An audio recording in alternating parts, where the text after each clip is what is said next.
we decided how to mix this up again this year and try to keep things fresh. So rather than have us, Adias up here, just kind of tell you guys what's out in the industry, we're going to have you guys participate, help us out, ask some questions, and so forth. So with that, we'll get started. If I could have the panel come on up, get seated, we'll get started from there. And while they're doing that, just want to thank all you guys for coming and participating in this annual event, the Green Grand Prix. This is the premier annual event, and it's truly one of a kind, and it's held at this world-class facility, Watkins, Glen, and we are blessed by a gorgeous day today, so thanks everybody.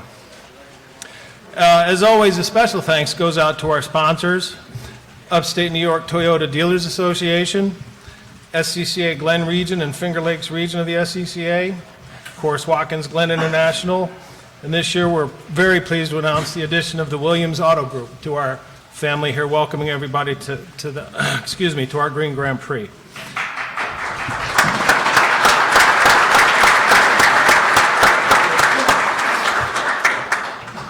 The Green Grand Prix is fully sanctioned and overseen by the Sports Car Club of America. Earlier today in the drivers' meeting, Ed Zabrowski shared some words with us. I'd like to invite him up now, Ed, if you want to say a few words. I'd appreciate it. Thank you.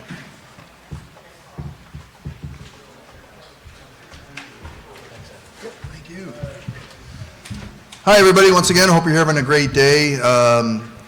There was a little box. I'm the guy who signs the contracts for these events, and there was a little box called Good Weather, and I remembered to check it this year.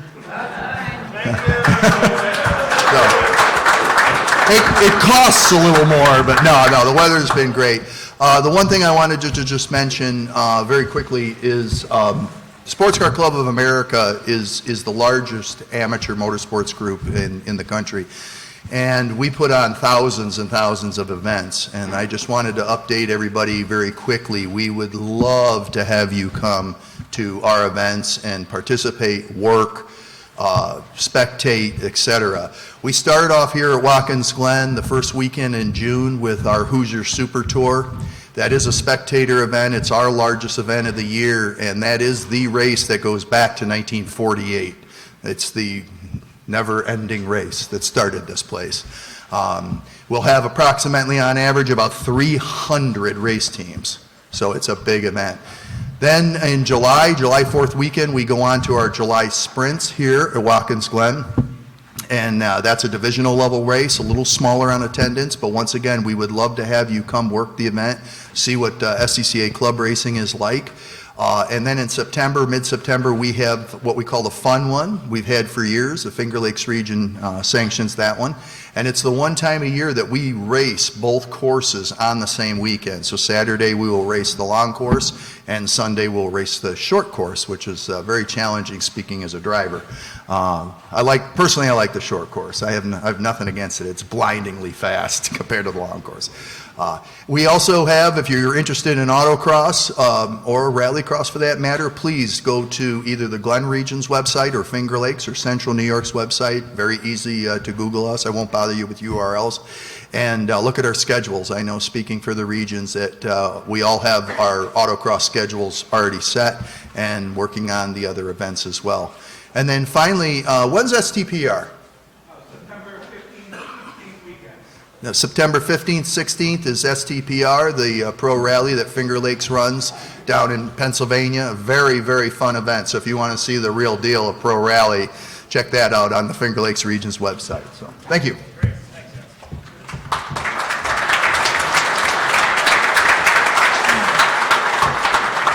Great. Thanks, Ed. Great. Thanks, Ed. I can assure you that the SCCA is everything it's cracked up to be, having been a member for quite many years.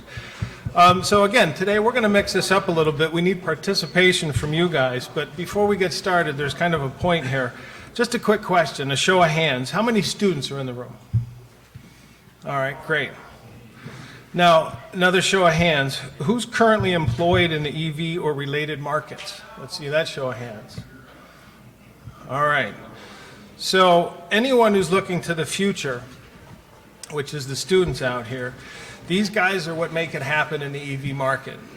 This really couldn't have been made any easier for me. I'm just bringing you guys together, hoping you're going to ask some questions of these guys that have done what you guys hopefully will do in the EV market and see what opportunities are out there. So with that, I'm going to turn the microphone. You guys just introduce yourselves and pass yourselves down, and hopefully we'll get some questions. All right, thank you. I'm Vasilios Dikiakos. I've been working with BAE Systems on electric and hybrid transit systems for about 10 years now. Hi, everybody. Dalton Williams from Williams Auto Group. We consist of 3 Toyota stores, semi-local, Honda, Subaru, Kia, and Ford. And happy to be here. Brian Kaiser from our New York Regional Toyota office. I've been with Toyota 25 years and come to the Green Grand Prix probably most of those. Hello, I'm Stephen Kofta. I'm with Proterra Incorporated. We are the manufacturer of that 40-foot bus you see outside that belongs to TCAT. We are a battery technology company that builds buses, but first and foremost, we are battery technology. We also have an ecosystem that has all the SAS, chargers, all the infrastructure, microgrids to run these buses and other heavy-duty vehicles. Hi everybody, my name is Dhruv Singh. I work with Brian Kaiser at the New York Toyota Region office.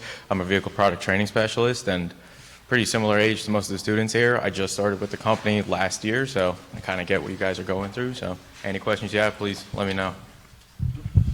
Hey, Kurt Parrish from TCAT up in Ithaca, the procurement coordinator up there, was formerly in the maintenance department as well.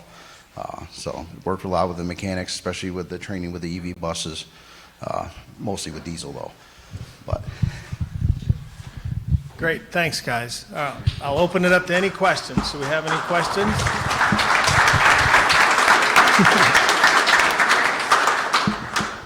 Any questions? Oh, come on, this is supposed to be fun. All right, I'll ask the first one then. Dalton, I'll put you on the spot. Can you briefly describe the skills needed to work on a hybrid, plug-in hybrid, and electric vehicles in this industry? What are the opportunities? Yeah, so like anything else, many of you are in school right now, and what I say after you graduate, the learning won't stop, especially if you want to stay around in this industry. Of our technicians within our organization, there's about 50, and about 40% of them have the skill sets where the manufacturer will allow them to work on a BEV or a hybrid vehicle. Things are ever changing. There's trains that come out from Toyota, Kia, whoever it is, and we have to really stay on top of our game. So the training specifically is a little bit different for each brand. Some brands is more intense than the others, but it is the future. And if you like learning, this is a great industry to stay relevant in. I will say we have 2 Toyota technicians here that are really the best and brightest, with Brent Torrey over here and George Pendleton. And we got a master diagnostic tech and a master tech with Toyota. So if you have the chance to talk to them about the training, they'd be happy. They're car doctors. That's what this industry has turned into. We have all the tools, the technology, and to stay relevant, you're going to have to keep learning. So I apologize if you don't like learning. This might not be the industry because it's changing quickly. No, that's great. Thank you very much, Dalton. Yep. I'd like to open it up to questions. Anybody? Here we go. So how many charging systems for just regular cars, SUVs, how many charging systems are there out there? Are they all compatible with the gas fuel? Well, I'll speak on the heavy-duty side. Everything is federally regulated with the charge ports and pantograph charging. I cannot speak on the car side. I would say on the light vehicle side, there are SAE standards for vehicle charging, which most of the manufacturers do kind of adhere to just to simplify the process. For customers, I think you're probably aware that Tesla has their own kind of proprietary charging equipment, but you may also be aware that more recently they've agreed to open up some of their public charging, their superchargers, to be utilized by the general public on the SAE standards. So all this is changing. As you know, one of the big sort of potential roadblocks in the future to going to fully electrified is just the infrastructure for charging. So we really have to think about how we roll that out efficiently and for the best use for customers to make it easy to own an electric vehicle. And part of that is standards. So it's important that we don't have, dozens of different charging standards, and it makes it difficult for customers to figure out how to charge their vehicle. So I think that's an important thing going forward. Great, thank you very much. Good answer. Next. Sir? On the fire service side of things, with the electric vehicles going the way they are going these days, especially with explosions and fires, how are we handling those kind of situations, and what have we learned from them?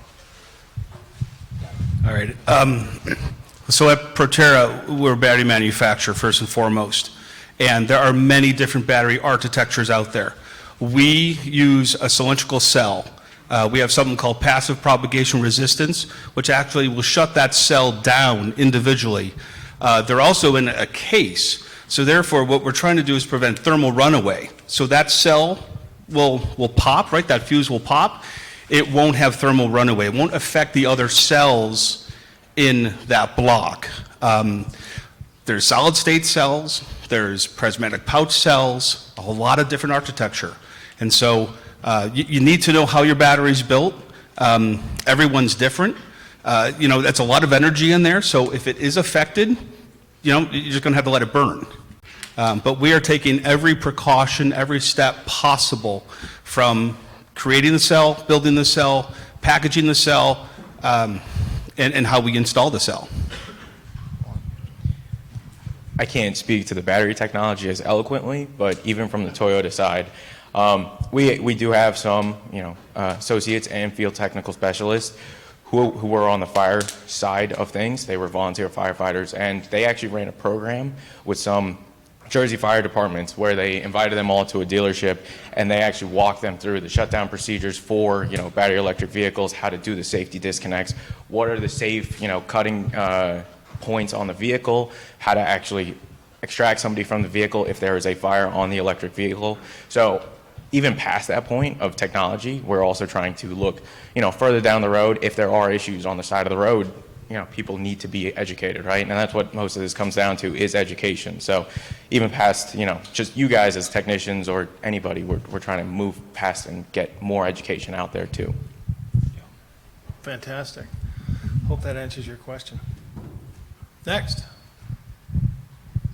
Sir? What is the future of range and how quick will it come?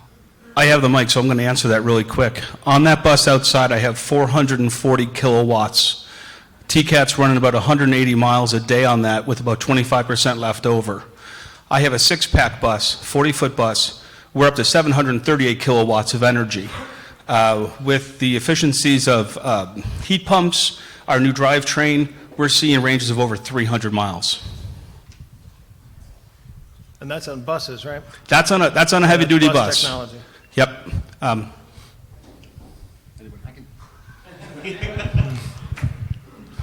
So this is a little bit of a tricky topic right now, being in the Northeast.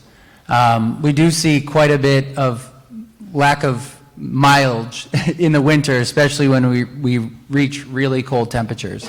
The biggest thing for our customers, we sold about 6,000 vehicles last year in our automotive group, and I think the number was around 12 were true EVs. I wish I could tell you differently, but we had about 3 people bring them back pretty quickly.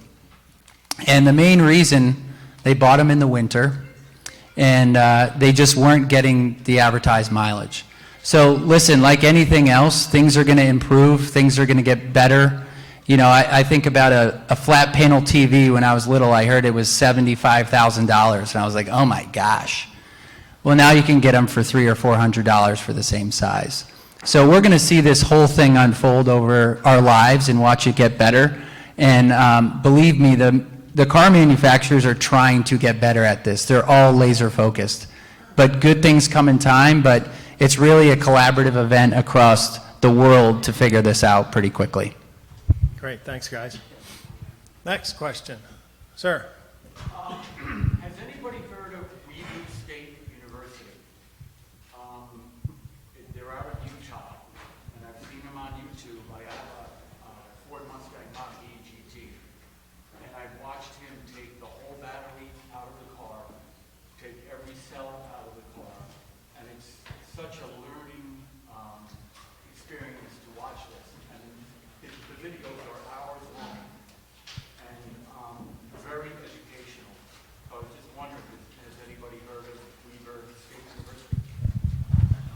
I have not. We'll have to, and you said it's on YouTube, Weaver University? W-E-E-E-R. Weeder, okay, great, thank you. Kip? I have a question for the gentleman from TCAT. I don't know how long you've had the electric buses, but we've had them long enough to be able to determine the economics of running an electric bus versus the more traditional, I guess, with the diesel or however they were running before, and how that works.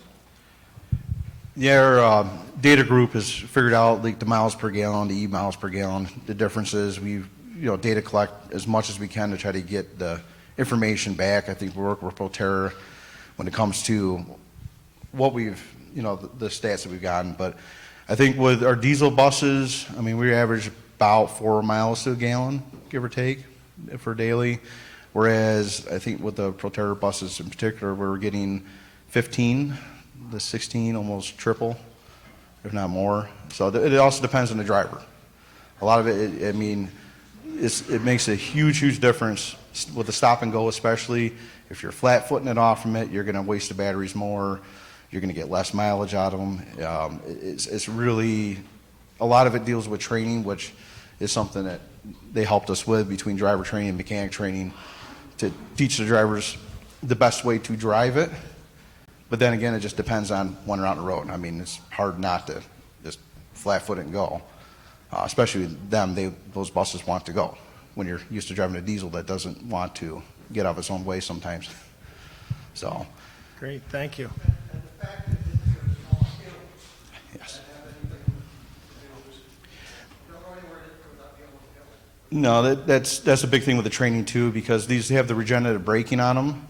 So if you plan the routes right, get them on the correct routes, it makes it a lot easier to get the best mileage out of the buses themselves, because as they come back down the hill, I think with, if anybody's familiar with Ithaca itself, if you go up 13 up to the mall from downtown, I want to say you can lose, 8%, but as you come back down, you gain like 4 or 5 back. So with the regenerative braking. So you end up losing 3.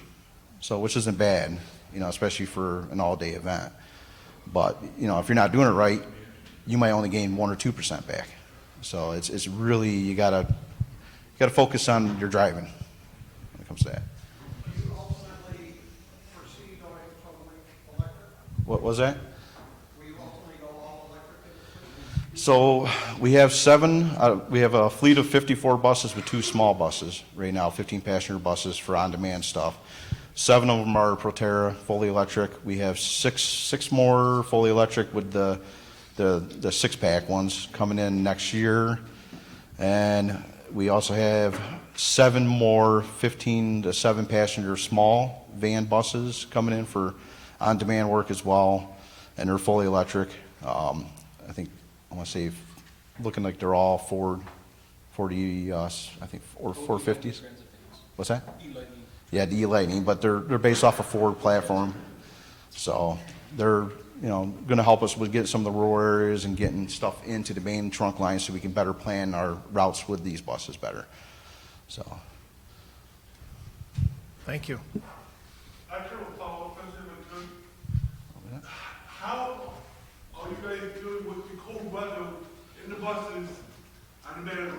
Okay, so yes, it does. If you got defrost working, it does drain on it, especially defrost.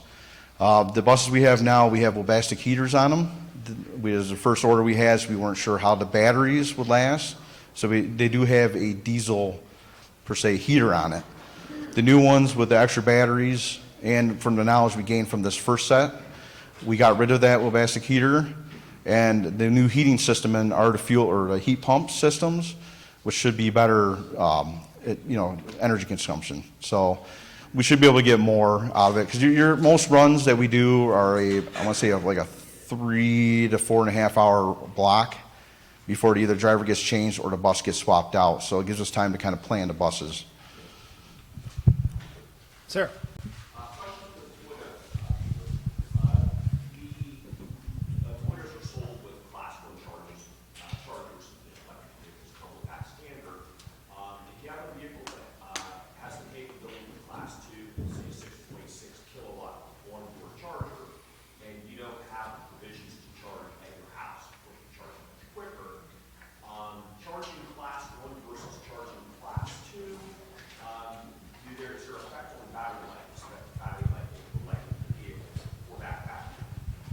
So just like with your phones, you know, it used to be the thing where you can't charge your phone all day or you're going to kill the battery life. A lot of the technology and the battery management systems that have been developed and placed into the vehicle, especially the BZ that we have currently, are made to avoid having those kinds of conversations with the customer, right? You don't have to have the customer tiptoe around the fact that, oh, you can't charge it to 100%, you have to leave it at 80%. If you want to charge it to 100% every single day, go right ahead. You want to, top it off 5% every night, go right ahead. The battery system in the vehicle and the monitoring systems in the vehicles and the chargers itself help protect the battery from that. So we're trying to look a little bit more longer term, make sure that our cars get to that, Toyota 100,000 mile mark, right? We want that Toyota reliability. And to your point about, the difference between level 1 and level 2 charging and being able to facilitate that, that comes down to a conversation with the customer. Because again, like I've mentioned before, with knowledge and making sure that customers are aware of the capabilities of the vehicles, they also need to be aware of the capabilities of charging as well. So everything that we do from our end is just a lot of knowledge base and talking to salespeople, talking to customers, making them aware that, hey, this is something, a level 2 charger is something that you need to make your experience with a battery electric vehicle a lot more pleasant just because of the differences in charging time. So a lot of that comes down to conversation, if that answers your question. I guess I look at it more in I could charge my car for 12 hours, or I could charge it over 2.5 hours. Mhm. So which would be beneficial to the long-time life of the battery in the car? Okay. Yeah, so as I mentioned before, with just the battery management systems in the vehicle, it does not matter. It does not matter. That's the way we design the vehicle so that customers had one less thing to worry about. All they have to do is just plug the car in, and that's it. Let it charge, it'll take care of it. So there are, the system will regulate, let's say with a level 3 DC fast charger, so to higher 240, 220 volt chargers, there are regulations on our system that we put in place to help elongate the battery life of the vehicle. So that you're not getting to that 5-year mark and your battery efficiency is at 80 or less than 80% or something like that, right? Where you can't get a full effective range out of the battery. So at that, to that point, that's what we've done, at least on our end, to help mitigate some of those issues. Thank you. Fantastic. Sir, right here in front. Mostly kind of focus on the buses, but also cars too. When the weather's cold and the battery life is lower due to the weather, is there a way to keep the life from draining quicker by a heater without overheating the battery? Yeah, so we do offer diesel auxiliary heaters, but those are really starting to be phased out because we have so much onboard energy on the bus. I have 44 buses down at Port Authority, New York, New Jersey, that run all the airports. They don't have a garage. So just like a diesel bus or a diesel vehicle, diesel gels up. So what would you do? You go out there and start it up, maybe for 15, 20 minutes. We do the same thing. We can do it manually, or now we can do it through our Valence SAS system. It's called preconditioning. And so you can just set it, say at 5 in the morning, it's frigid outside. It's 20 degrees. TCAT's parked outside. That bus can now start up for 15 minutes, and the systems could then be working. In our heavy-duty application and all the batteries that we sell globally, we have a thermal management system in the battery. So therefore, we always want those batteries to run around 70 degrees. So give me 15 minutes in 20-degree weather, we can get that temperature up, and then we're giving you range. We don't want degradation. That's how we go after that. Fantastic. Sir, right here in the blue shirt. How are you guys ensuring that the batteries and other electric components of these new EVs are being produced and manufactured in an efficient and environmentally friendly way, being transported from wherever they have to go to where they're made in an eco-conscious way? I don't want that one. So that is definitely part of the challenge going forward. How do we produce batteries thinking, eco-consciously? Where do the materials come from? How are they mined? How are the batteries assembled, et cetera? Toyota's in the process of putting up a brand new battery facility in North Carolina, which will come online in the next couple of years.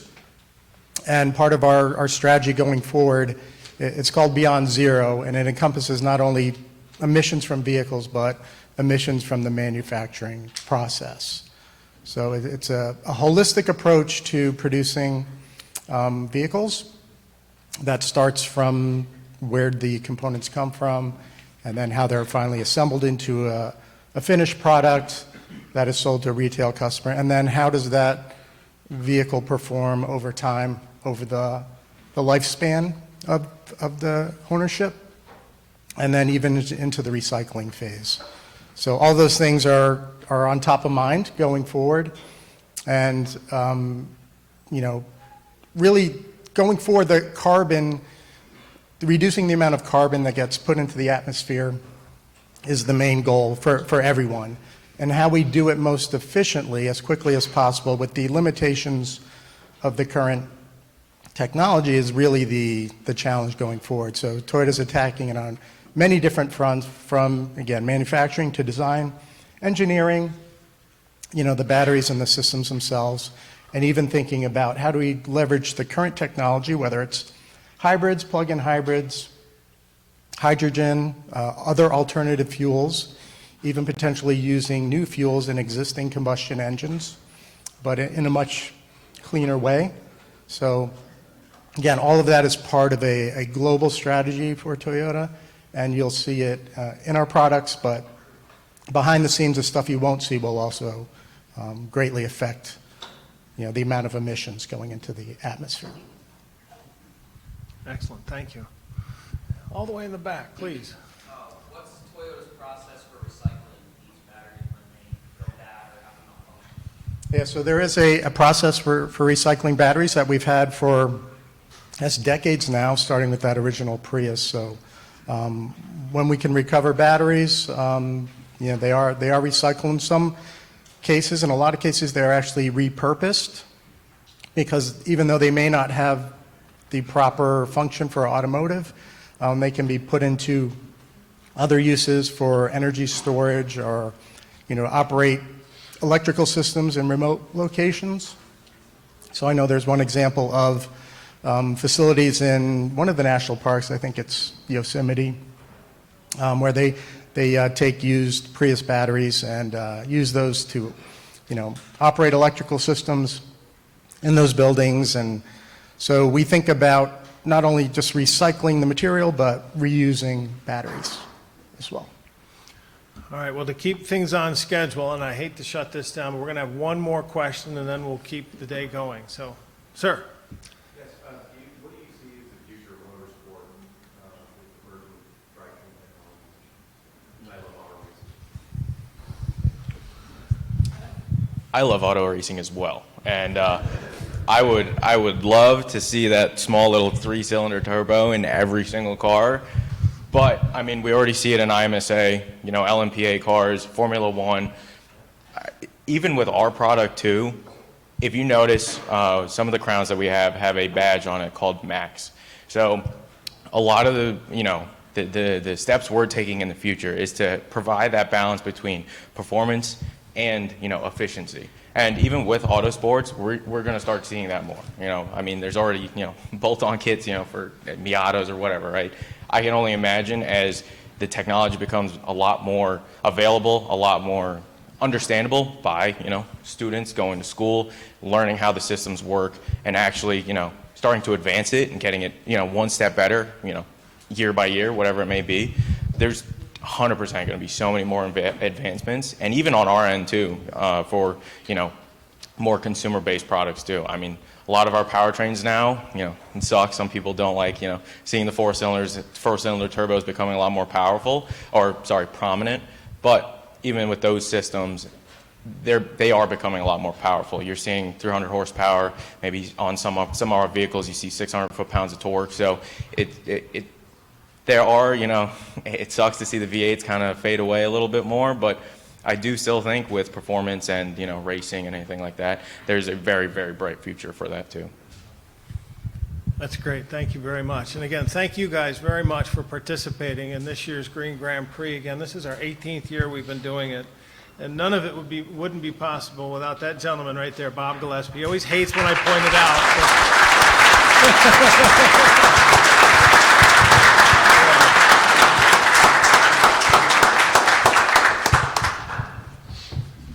It's all yours, Bob. The only thing I have to say is an apology for those that did not get lunch. I had to turn in our final meal count 2 weeks ago, and we had no idea of how popular this panel discussion would be. So by putting a positive spin on it, I hope you can accept that and our apology. All I have is some cookies over there to offer you, unless you're going to stick around for the dinner, the awards dinner later, which is for drivers, navigators, and volunteers, SCCA people. Thank you.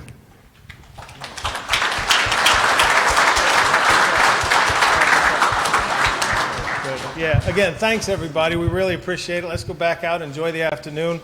We've got some bus rides coming up around the track, I believe. Is that right? Yeah. Bus rides around the track? Yeah, bus rides around the track. All right, and then on to the autocross. Yeah. Thank you very much. Bus rides around the track. There should be a bus outside the front door.